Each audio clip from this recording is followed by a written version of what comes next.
Amen. Veuillez vous asseoir.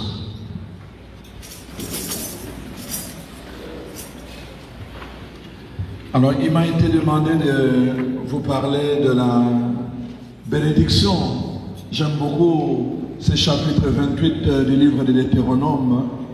Et je pense que c'est très très important, chers frères et sœurs, le message de ce soir sur la bénédiction et même le choix de ce texte pour nous. Parce que nous avons besoin de comprendre le sens de la bénédiction, comment Dieu la formule dans la pensée et dans la parole de Dieu. Dans sa parole, notre Dieu, le Dieu d'Abraham, d'Isaac et de Jacob, c'est un Dieu qui commence par la bénédiction et qui termine par la bénédiction. La première parole qu'il adresse à Adam et Ève, ce sont les paroles de bénédiction. Il bénit Adam, il bénit Ève, et alors il prononce toutes sortes de bénédictions sur eux. On voit tout le temps, quand il choisit Abraham, la première chose c'est qu'il dit, je te bénirai et tu seras une bénédiction. Toujours les deux ensemble.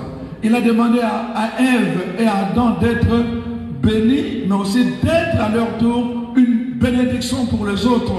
Il demande la même chose à Abraham. Je te bénirai et alors tu seras une bénédiction. Amen. Amen. Notre problème est là. Ça dit que ce n'est pas la première partie. Je te bénirai, ça c'est correct. Mais c'est la deuxième partie, être une bénédiction. Amen. Amen. Je veux que tu dises à la personne qui est à côté de toi, Dieu veut que tu sois une bénédiction. Merci. Je te bénirai et tu seras une bénédiction. Quand Dieu nous bénit, il attend de nous que nous soyons une bénédiction. Et je vais vous dire pourquoi nous avons le problème d'être une bénédiction. Mais avant cela, je commence par le commencement, les textes que nous venons de lire. La parole de Dieu nous dit ceci. Les bénédictions, avant de commencer, commencent par le mot « si ». Si tu mets ces paroles en pratique, si tu mets ces paroles en pratique, alors je vais te donner la bénédiction. Et la bénédiction de Dieu prend deux connotations. Premièrement, la supériorité et deuxièmement, l'élévation. Les autres vont appeler ça la fécondité. La parole de Dieu va revenir dans Josué chapitre 1 verset 8. Dieu va dire, voilà, je te bénirai et alors tout ce que tu vas entreprendre réussira.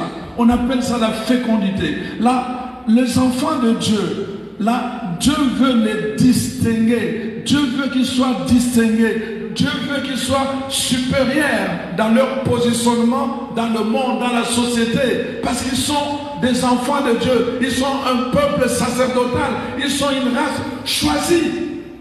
Amen. Dieu veut qu'ils se distinguent. C'est pour cela que vous voyez Moïse lui-même en premier, il commence comme cela. Il va dire, quand il prie Dieu dans Exode 32, le verset 15, il commence, il dit à Dieu, Seigneur, je te demande une chose, si vraiment tu es avec nous, fais-nous distinguer au milieu des nations païennes. Amen. La bénédiction de Dieu, c'est pour nous distinguer dans la supériorité et dans la fécondité. Amen. Je répète, la bénédiction de Dieu, c'est pour nous distinguer dans la supériorité et dans la fécondité. Dieu veut, rappelez-vous ce que Daniel a dit quand le roi l'a appelé pour interpréter le rêve. Il a dit au roi, il faut que les gens sachent qu'il y a un Dieu là-haut. Amen. Dieu veut qu'à travers notre distinction, que les gens sachent qu'il y a un Dieu. Vous êtes là? Dieu veut nous distinguer pour que quand les gens nous voient, rappelez-vous, la parole de Dieu dit ceci, il va prendre quelqu'un qui était dans la poussière, il va l'élever, il va le bénir et il le fait asseoir au milieu de grands. Quand les gens voient cela, quand il voit cet homme, cette femme qui allait tous les jours à la prière, qui pleurait, qui gémissait, qui se mettait à genoux, tout le monde disait, ah, celui-là, vraiment, il est au bord de la folie, il est au bord du gouffre. Tout le monde t'a méprisé et qu'un jour, du jour au lendemain, tu commences à t'élever et tu viens siéger au milieu des grands et que les gens disent, non, aucune personne ne peut faire des choses comme ça. Il n'y a que Dieu seul qui peut faire des choses comme ça. Amen. Dieu veut te distinguer pour cela, afin que les gens sachent qu'il y a un Dieu là-haut. Et en sachant cela, qu'ils puissent avoir la crainte de l'Éternel. Voilà pourquoi tu dois comprendre le principe numéro 1 de la bénédiction. Sinon tu vas courir, mon Père, bénis-moi. Et mon Père est tout le temps, comme vous l'avez dit tout le temps, à une petite Frère Bénédicte, tu es là? Une petite bénédiction. Est-ce que vous comprenez maintenant que c'est une insulte à Dieu? Est-ce que vous comprenez maintenant? Parce que Dieu veut donner une bénédiction pour te distinguer. Et quand tu demandes une petite... Ah non, excusez-moi. Arrêtons ce langage. Je vais commencer par cela pour que vous compreniez. La bénédiction commence aussi par le langage. Quand vous commencez à parler de petite bénédiction, vous offensez Dieu. Le but de la bénédiction, ce n'est pas de vous encombrer de choses. Le but final de la bénédiction, c'est pour que Dieu lui-même soit honoré et que les gens puissent le reconnaître comme Dieu. Amen. Ne demandez jamais de petites bénédictions parce que pour Dieu, ça n'existe pas. Le Seigneur te dit ce soir, élargis le corps de ta tente. Amen. Quand tu parles de bénédiction, élargis. On peut dire, élargis le corps de ta bouche. Amen. Parle en grand. Parce qu'il y a un Dieu là-haut que tu dois révéler dans ta vie. Tu ne peux pas le révéler avec une petite. Tu ne peux pas. Voilà pourquoi la parole de Dieu commence par cela. Si tu appliques ces paroles, et quelles sont ces paroles que Dieu dit? C'est que Dieu a établi des principes bibliques que nous devons apprendre vraiment pour marcher dans la bénédiction qu'il a établie pour nous. Premièrement, nous allons voir quelles sont les bénédictions. On m'a dit de prêcher sur le verset 8 à 10. Voici les bénédictions de Deutéronome 28, le verset 8 à 10. D'abord, verset 8, ça dit ceci. L'Éternel ordonnera à la bénédiction d'être avec toi dans tes greniers et dans toutes tes entreprises. Alors il te bénira dans le pays que l'Éternel te donne. Deuxièmement, verset 9. Tu seras pour l'Éternel un peuple consacré, un peuple saint, comme il a juré. Troisièmement, verset 10. La parole de Dieu dit, tous le peuple verront que tu es appelé du nom de l'Éternel et ils te craindront. Vous voyez, la bénédiction doit se faire voir. Tout le peuple verront. Tout le peuple, ils doivent voir. Quand je vous donne juste le premier exemple, dans le livre de Genèse, le chapitre 26, la parole de Dieu nous parle d'un homme qui s'appelle Isaac. Isaac arrive dans une période de sécheresse. Tout le monde s'en va en Égypte. Dieu lui dit une parole, toi n'y vas pas. Reste ici, je vais te bénir et je serai avec toi. Et la parole de Dieu nous dit, Isaac est resté. Pendant ce temps, il n'a pas croisé les bras en attendant la bénédiction pour venir du ciel. Isaac a commencé à cultiver la terre. Les gens qui passaient là-bas s'étonnaient et disaient, mais cet homme est fou. C'est la sécheresse, comment il laboure la terre? Il ne pleut pas, comment il peut s'aimer? Mais lui a continué parce qu'il avait une parole. Dieu lui avait donné une parole. Avec cette parole, Isaac a cultivé la terre dans la foi. En cultivant, il a creusé quelque part où il y avait un puits qui était enfoui et l'eau a jailli. À partir de là, il a commencé à arroser la terre. Il a sémé, la parole de Dieu dit, il a sémé. Pendant que lui s'aimait, Tous les autres alentours, puisque c'était la sécheresse, leurs entreprises de jardinage avaient fermé. C'est comme ça que Dieu distingue ses enfants. Pendant ce temps-là, il était en train de travailler, il a sémé, et la parole de Dieu dit, quand il a récolté, ça lui prenait 400 ouvriers pour venir travailler pour lui. Amen. Et ce n'est pas tout. La parole de Dieu dit, et Isaac devint riche et encore très riche, de sorte que le roi et les chefs d'armée sont venus le voir en lui disant, nous voyons que l'Éternel est avec toi, tu es devenu trop riche et trop puissant pour nous, quitte ce lieu, pars d'ici. Amen. Cet homme qui est venu comme un étranger, cet homme qui est venu pour chercher refuge, imaginez, le roi et le chef d'armée viennent le voir pour lui dire, tu es devenu trop riche pour nous, va-t'en d'ici, tu nous déranges, tu es devenu trop riche. Ils l'ont chassé, ils ont pris sa terre, ils ont commencé à cultiver, mais la parole de Dieu dit, l'eau a tari, l'eau ne continue plus à couler. Isaac est allé ailleurs, là où il est allé, il a commencé à labourer, l'eau a jailli, il a commencé à travailler, la bénédiction était avec lui. Amen. Verset 8. Dieu ordonnera à la bénédiction d'être avec toi.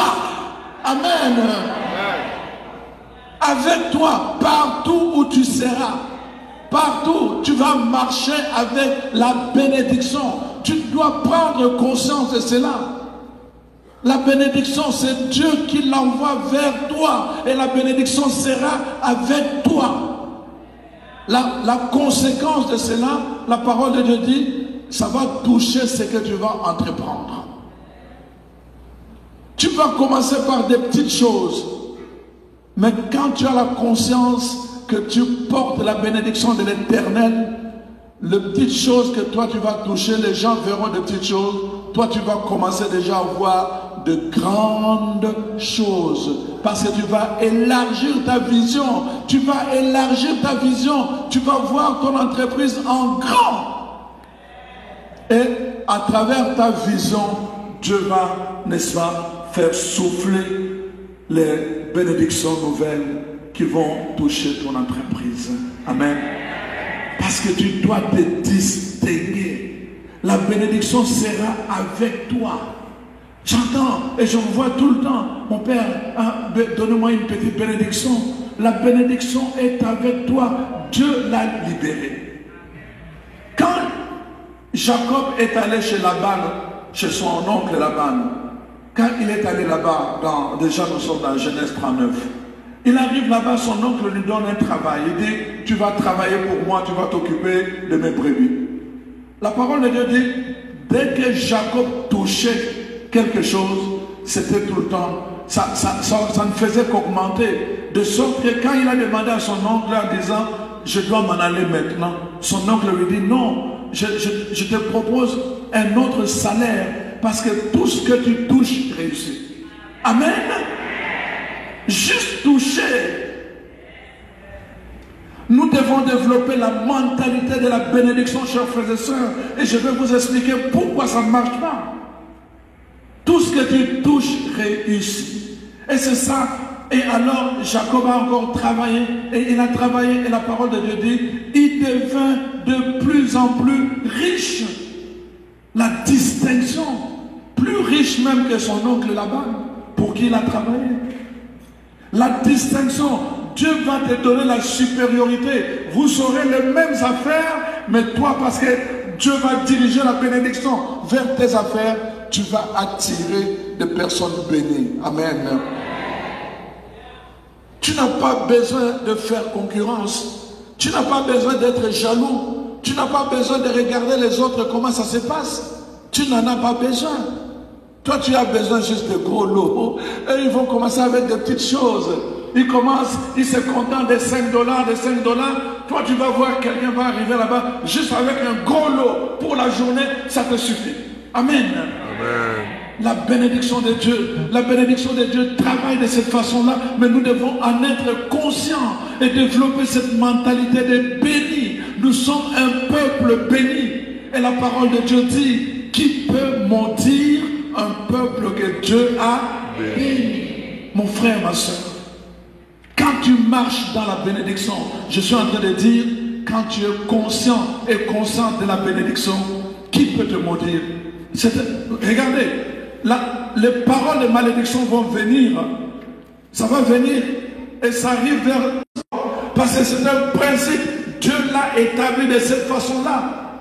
C'est ça qui s'est passé dans le livre de Nombres, le chapitre 23. La parole de Dieu nous dit justement, le prophète Balaam a été invité par le roi Balak pour venir maudire le peuple de Dieu qui campait dans la plaine. Le roi avait peur. Il avait entendu parler de ce peuple, que partout où le peuple passait, il saccageait. Alors il avait eu peur.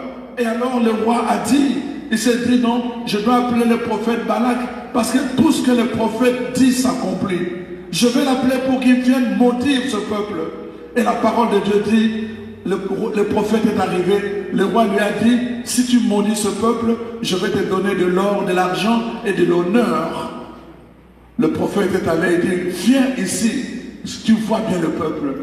Alors Balaam vient pour maudire le peuple de Dieu, mais il vient pour maudire, mais dans sa bouche sort la bénédiction. Amen. Le roi le regarde et dit, mais tu es fou. Je t'ai demandé de maudire, toi tu bénis. Ah, change de place. Il fait changer le prophète de place et dit, maintenant c'est encore plus haut. Regarde, tu le vois bien. Maudis-le maintenant. Il veut maudire, mais dans sa bouche sort la bénédiction encore. Le roi se met encore en colère et dit, je te donne une dernière chance. Il l'amène à un lieu plus élevé et il dit, maintenant tu as la chance, maudis ce peuple. Et la parole au lieu de maudire, encore la bénédiction. Et à la fin, quand le roi s'est mis en colère, le prophète lui dit au verset 8, qui peut maudire un peuple que Dieu a béni? Amen. Qui peut maudire? Si tu marches dans la bénédiction, chers frères et sœurs, je vous dis la vérité. Je ne sais pas combien de fois je vous l'ai dit. Tu peux être en train de dormir, je ne sais pas, bénédiction, et simplement tu dis, pour le moment, je suis dans l'espérance, cela va se manifester. Parce que quand Dieu promet, il agit. Il soutient toutes choses par sa parole. Dieu a déclaré, tu seras béni, je te bénirai et tu deviendras une source de bénédiction. Moi, je déclare que je suis béni. On a dit de ma famille, les gens ne réussissent jamais dans ma famille. On a dit dans ma famille, les gens ne font jamais telle chose. On a dit cela. Moi, je me singularise ce soir. Je déclare que la bénédiction de Dieu est sur moi et je vais faire la différence. Amen. Et pourquoi je veux faire la différence? Parce que la parole de Dieu dit dans Jean 1, verset 12, que ceux qui ont accueilli Jésus-Christ, ils ne sont plus définis. N'aie pas peur. Regarde, le Seigneur dit dans le verset 9 que la bénédiction viendra dans le pays que je te donnerai. Ça dit que, imagine-toi, mon frère, ma soeur, tu vas quelque pied, la plante de tes pieds va fouler le sol, je te le donne en possession. À partir du moment où j'ai foulé le sol de cette église, je déclare que la bénédiction de Dieu inonde ces lieux. Amen. Alléluia. Mes pieds, la plante de tes pieds, partout où tu vas les poser, quand tu es conscient de ta bénédiction, la parole de Dieu dit, Dieu te le donne. Mais tu dois être conscient, que là où tu vas, tu es avec la bénédiction. Amen. C'est très important, chers frères et sœurs. Voilà pourquoi la parole de Dieu nous dit, Dieu ouvre le ciel afin que la pluie de bénédiction tombe. Et quand elle tombe, c'est pour changer notre position et c'est pour changer notre situation. Notre position et notre situation en même temps. Parce que Dieu veut te distinguer. Il veut t'amener à la supériorité. Il veut t'amener à la fécondité. Pendant longtemps, tu travaillais dur, tu récoltais peu. Dieu veut que tu inverses les choses. Tu vas travailler peu, relax, mais tu vas récolter beaucoup. Parce que tu auras tout le temps de gros lots. Amen. C'est ça, tu dois renverser. Tu ne peux pas demeurer toute ta vie à travailler beaucoup et à récolter peu. Ça, ce n'est pas un signe de bénédiction. Dans la Bible, ce n'est pas un signe de bénédiction. Et alors, maintenant, laissez-moi vous expliquer, parce que le temps passe vite. Pourquoi nous avons des problèmes pour vivre la bénédiction? Pourquoi nous avons des problèmes? C'est parce qu'il y a deux choses que vous devez savoir. La première bénédiction est libérée par le ciel. Quand la bénédiction est libérée par le ciel, il faut que sur la terre, quelqu'un libère la même bénédiction. Est-ce que vous m'avez compris? Vous êtes sûr? Non, ok. Bon, je prends. Dieu libère la bénédiction du ciel et dit à Abraham que voilà, je te bénis et tu seras une bénédiction. Ça ne suffisait pas. Dieu l'a libéré du ciel. Il fallait que sur la terre, que cette bénédiction soit aussi libérée pour qu'elle soit opérationnelle. Abraham est allé au secours de son neveu Lot avec son armée et la parole de Dieu dit sur le chemin de l'important. Je suis en train de vous dire des choses.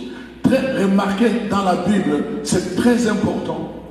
Remarquez, quand l'ange vient voir Marie, il lui dit, cet enfant que tu portes sera saint et il sera béni. Parce qu'il est fils de Dieu. Ça c'est la parole du ciel. Et on nous montre quand Jésus est venu au temple, et regardez les circonstances. Dieu fait mouvoir quelqu'un qui était rempli du Saint-Esprit. Au même moment, il était au temple. Et alors, la parole de Dieu dit, le vieillard Siméon prit l'enfant qui était Jésus. Qu'est-ce qu'il fit? Il le bénit. Amen. Remarquez que quand Jacob reçoit la bénédiction dans le sens contraire, il est allé voler la bénédiction de son frère Ésaü. Il est allé se faire passer pour Ésaü et son père Isaac l'a béni.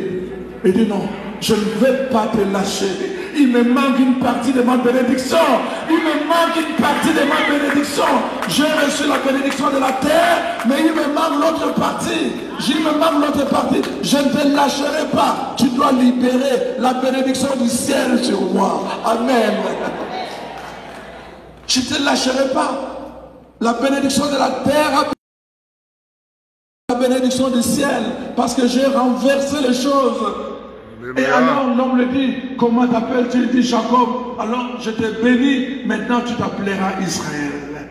Amen. Les deux bénédictions, ça doit être déclaré. C'est pour cela que la parole de Dieu nous dit, quand vous regardez Ephésiens chapitre 1 verset 3, que Dieu nous a bénis de toutes sortes de bénédictions qui sont où? Dans le lieu. C'est important. La parole a dit, le fruit de tes entrailles est... Alors, cette parole de Dieu qui est venue du ciel s'est adressée à Marie, mais ça s'est adressé aussi à toutes les femmes. Ça s'est adressé aussi à tous les parents, n'est-ce pas? Amen. Donc, quand tu as des enfants, tu les regardes différemment. Les gens du monde, quand un enfant est dans l'adolescence, ils se du monde vont commencer à dire, oh cet enfant ça ne vaut pas la peine, ça c'est un problème, cet enfant vraiment me fait souffrir, cet enfant, toutes les paroles que vous êtes en train de dire sur cet enfant, c'est en contradiction avec la parole du ciel, le fruit de mes entrailles et... Amen. C'est là que nous avons des problèmes. C'est là que nous avons des problèmes. Nos paroles ne correspondent pas avec la bénédiction qui est de la maison, soit aussi le même sur la terre. Amen. De sorte que quand on vient placer la maison, on s'arrange toujours pour que toutes les mesures soient, que la maison soit bien ajustée pour que cette maison soit solide et que les gens puissent l'habiter. Amen. C'est la même chose dans notre vie. C'est la même chose. Dieu libère les bénédictions du ciel, mais il faut que sur la terre, qu'il y ait la même supporter les bénédictions qui sont libérées dans le ciel et que notre vie puisse être confortable conformément à ces bénédictions. Amen. C'est pour cela, chers frères et sœurs, La première chose dans le principe de bénédiction, c'est notre pensée et notre langage. Commencez à penser bénédiction. Quand je dis commencer à penser bénédiction, ça dit ne marchez pas selon la vue. Rappelez-vous ce que je vous dis tout le temps. Il y a deux types de chrétiens. Le chrétien thermomètre et le chrétien thermostat. Les thermomètres, tout le temps, leur langage et leur pensée est dictée par l'environnement. Il fait chaud, il monte. Il fait froid, il descend. Tout le temps, l'environnement. Hein, quand il voit des choses, hein, ça va bien dans sa vie. Hein, le Seigneur et tout le reste. Les jours où ça va mal et tout le reste. Et allons à l'église. Ah, laisse-moi en paix. Je vais me reposer. Je ne veux rien avoir avec Dieu. Les thermomètres, les chrétiens thermomètres sont comme ça. Ils glorifient Dieu quand ils ont reçu action de grâce. Mais quand ils ne voient pas encore arriver les choses comme ils pensaient, ils ne sont pas capables de rendre grâce à Dieu pour le souffle de vie. Amen.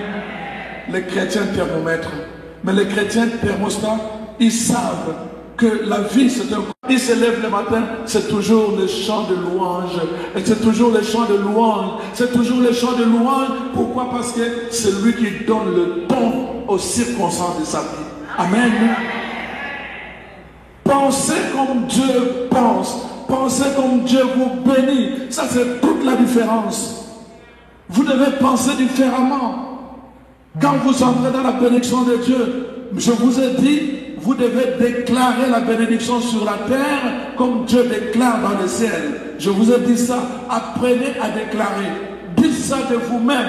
Dites ça de votre vie. Dites ça de votre couple. Dites ça de votre famille. Dites ça de vos affaires. Dites ça de vos enfants. Déclarez la bénédiction. Je suis béni. Aujourd'hui, tout ce que je vais entreprendre va réussir. Tout ce que l'économie, les personnes, les relations, les paroles qui va tout calmer. Ça, c'est une période de trouble. Je sais que mon fils est béni. Je sais que ma fille est bénie. Je ne la regarde pas. Je ne le regarde pas tel qu'il se présente maintenant, mais je la vois dans l'avenir. C'est un homme béni. Les gens vont le respecter. Il va changer. Il rendra un témoignage. Et les gens diront le bien de mon fils. Les gens diront le bien de mon fils, de ma fille. Pourquoi? Parce que sur lui la bénédiction de Dieu. Amen. Amen. Amen. Arrêtez de parler mal de vos enfants. Arrêtez de parler mal de votre vie. Arrêtez de parler mal de votre mariage.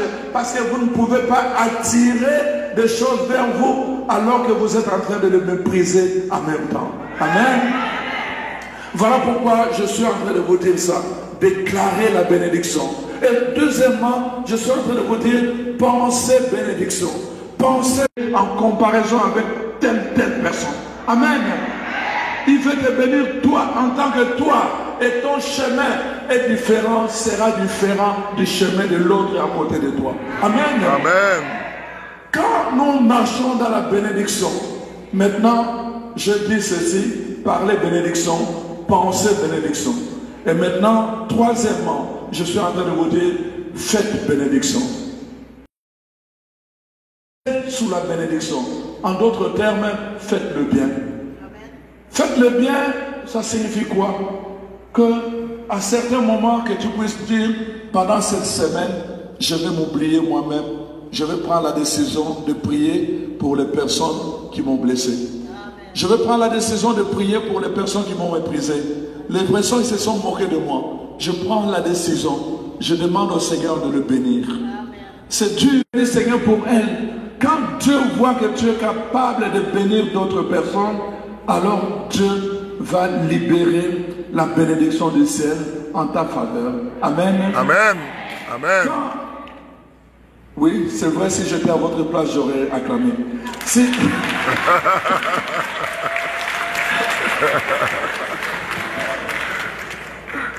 Quand...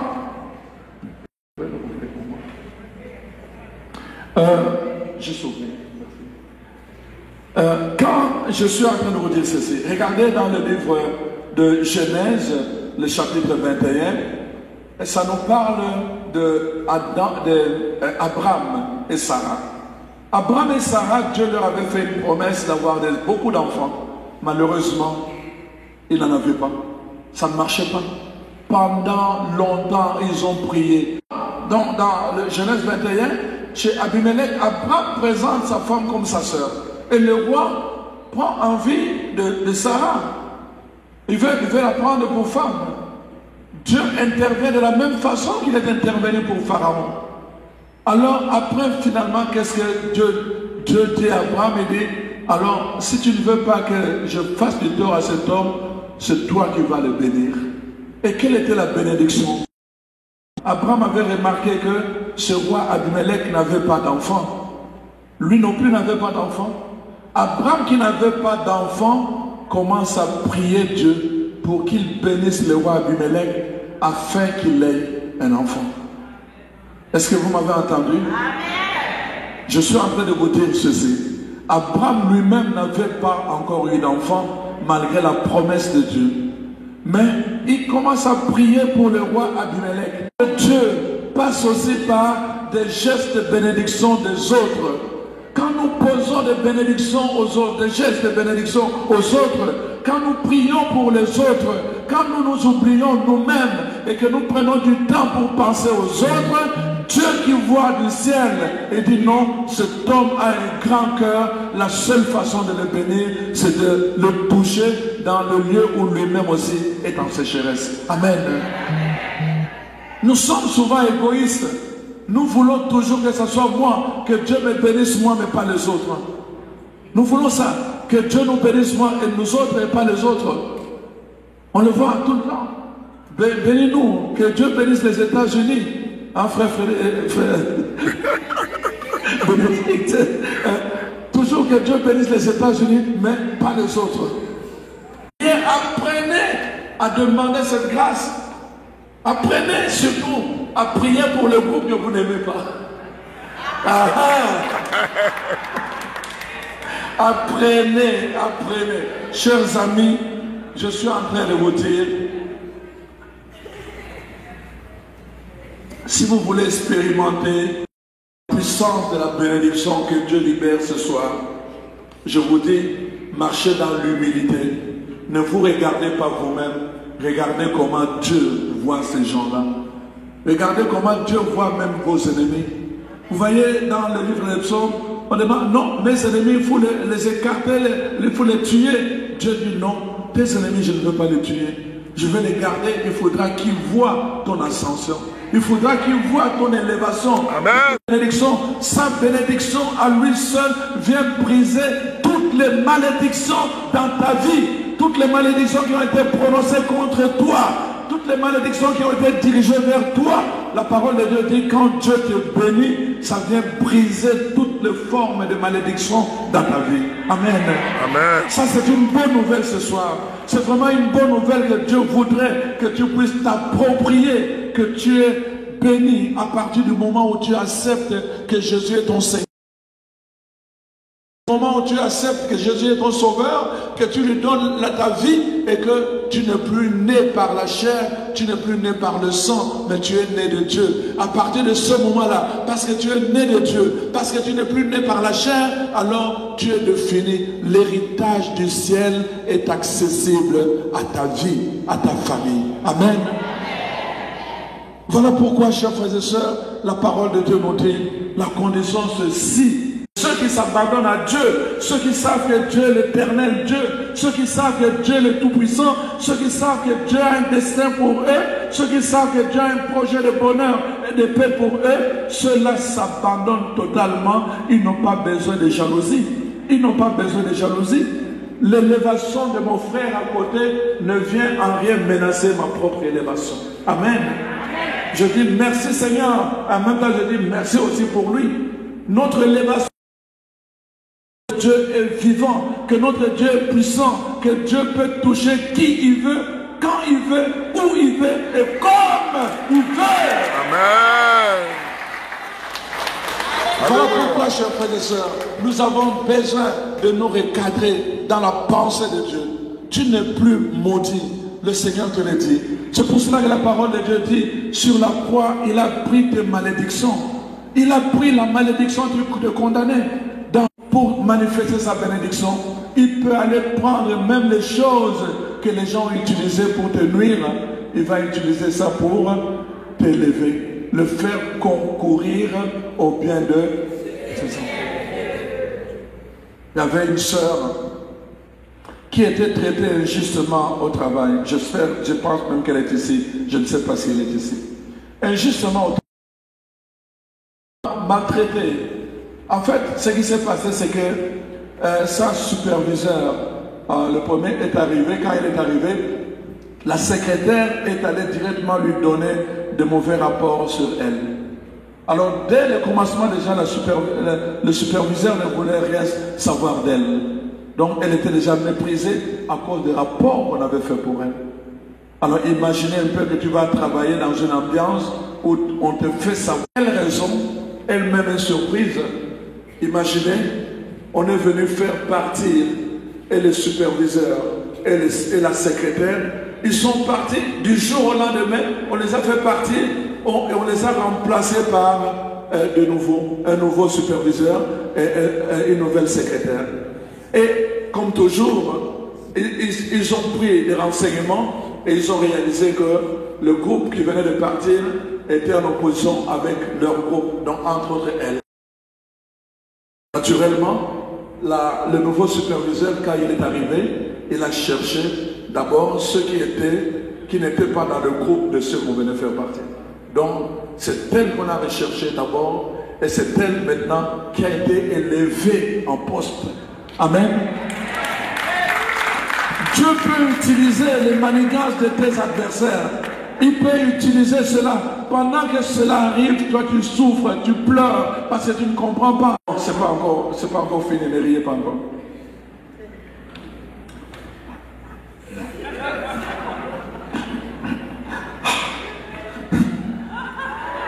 Il est seul là, il est seul, la tête en bas, en train de se parler tout seul. En train de se parler tout seul. Mais les gens qui marchent dans la bénédiction, dans l'abandon, ils ne savent pas ce qui se passe. Mais il dit, je sais qu'aujourd'hui, ça va être un jour béni. Le soleil que Dieu envoie vers moi, il fait briller sur le bon et sur le méchant. Parce que moi, je suis enfant de Dieu, ce soleil va attirer vers moi la bénédiction de l'Est et de l'Ouest. La bénédiction du Nord et du Sud. Et tout ce que je vais entreprendre, parce que ce soleil se lève pour moi, va réussir. Et alors, même quand il ne sait pas encore,